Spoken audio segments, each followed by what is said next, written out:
गोपियों से किसी ने पूछा, गोपियों से, आपकी दृष्टि में पाप और पुण्य क्या है? गोपियों की दृष्टि में। अब सुनना कितनी गजब बात है। हम आपसे पूछा गया, अच्छा आप बताओ पाप पुण्य क्या है? तो किसी को दुख देना आप कहोगे पाप है, किसी की मदद कर देना पुण्य है, यही कहोगे? सामान्य रूप से यही अर्थ कहोगे?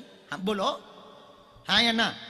पर गोपियों से यही बात पूछो, पाप और पुण्य बताओ क्या है? तो गोपियां पता है क्या कहती?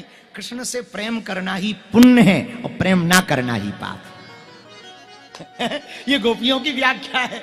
अब व्याख्या दोनों की सही है, हमारी वाली भी सही है, गोपियों वाली भी सही है, क्योंकि गोपियां सिर्फ प्रेम रस में डूबी, वही सही लग रहा। अब कोई ज्ञानी हो तो वो कहेगा ब्रह्म को जानना ही पुण्य है और ना जानना ही पाप है। अच्छा कोई बैरागी हो, उससे पूछा जाए पाप पुण्य क्या है?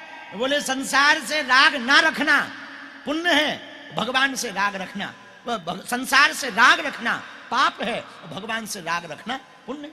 ये बैरागी बताएगा। अच्छा किसी त्यागी से पूछो पुण्य पाप क्या है, तो त्यागी क्या कहेंगे? त्यागी भी तो यही कहेंगे, त्यागी कहेंगे माया मकान को पकड़े रहना पाप है और छोड़ देना पुण्य। अब देखो है तो सबके अपने अपने अर्थ, पर शब्द तो वही है। जो जिस चश्मा से देखेगा उसको वैसे ही दिखाई देगा। ऐसे समझो, एक आदमी का एक घोड़ा था, घोड़ा, और घोड़े तो घोड़े ही होते हैं, लेकिन घोड़ा बड़ा खतरनाक था, चूंकि हमारे गांव का था।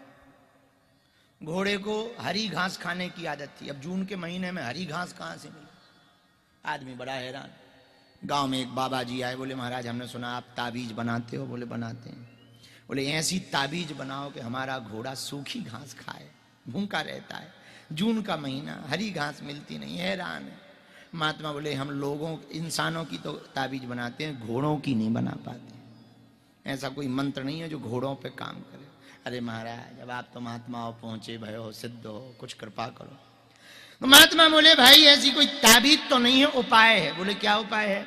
बोले एक काम करो, घोड़े के नाप का एक चश्मा बनवाओ, उसका लेंस हरा रखो, मामला निपट जाएगा। आदमी बोला ठीक है। वो तुरंत दुकान गया, घोड़े के नाप का एक चश्मा बनवाया बड़ा सा, उसका लेंस हरा रखा, घोड़े के ही सामने सूखी घास का बोझा डाला, पूरा, उसे पूरा कहते हैं, पूरी पोटली सूखी घास की पूरा डाली, हिना करके मना कर दिया मैं नहीं खाऊंगा। तुरंत जैसे ही चश्मा लगाया तो वो सूखी घास हरी नजर आने लगी, तुरंत खाने लगा। आदमी बड़ा खुश हुआ, मिठाई का डब्बा लिया, 500 रुपया। अरे महाराज की जय हो, बाबा जी की जय हो, चमत्कार हो गया, चमत्कार हो गया। क्या हो गया? अरे महाराज घोड़ा की जो दिक्कत थी वो ठीक हो गई, आपने बड़ी कृपा करे। बोले हमको काहे को धन्यवाद दे रहे, ये तो सब चश्मा का कमाल है, हमारा कमाल थोड़ी है, चश्मा का कमाल है। चश्मा का लेंस बदला नहीं कि दृष्टि बदल गई। वैसे ही आप जैसी दृष्टि रखेंगे संसार की सृष्टि भी आपको वैसी ही दिखाई पड़ेगी।